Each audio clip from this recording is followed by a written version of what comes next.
Le CEMAPI à l'heure de la labellisation des produits du terroir.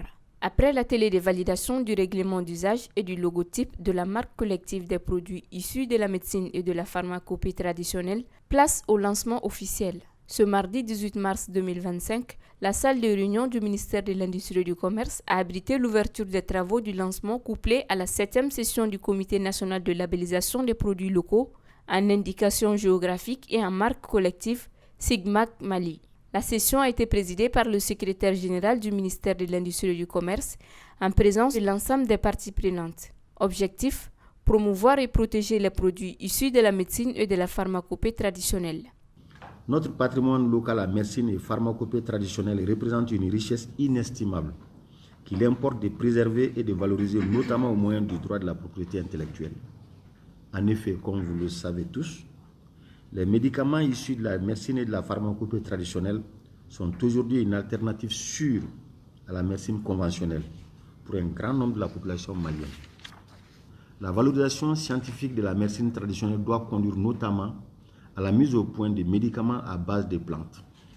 Dans une stratégie de revalorisation de la médecine traditionnelle, l'Institut national de recherche sur la médecine et la pharmacopée traditionnelle au Mali collabore étroitement avec les praticiens de santé en partenariat stratégique avec la Fédération malienne des associations des thérapeutes traditionnels et herboristes pour la recherche, l'innovation, la mise au point des médicaments traditionnels améliorés et leur production expérimentale pour le traitement des pathologies les plus fréquentes dans le pays.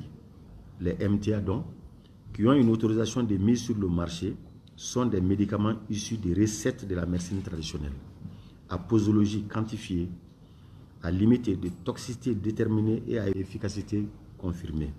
Vous comprendrez donc aisément que leur valorisation passe non seulement par une expérimentation scientifique, utilisant des procédures scientifiques, mais aussi par l'adoption d'une stratégie de labellisation commune, adoptée, acceptée de tous les acteurs du secteur et respectant la réglementation pharmaceutique en matière de commercialisation des médicaments, ainsi que les exigences des consommateurs.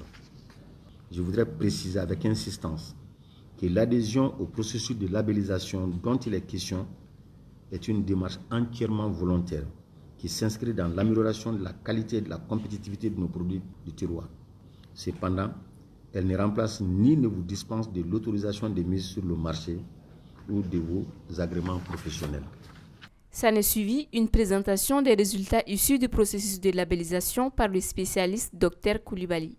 Engagé dans un vaste chantier de labellisation, le CEMAPI invite les industriels, commerçants, artisans, chercheurs, investisseurs, agriculteurs à protéger leurs titres.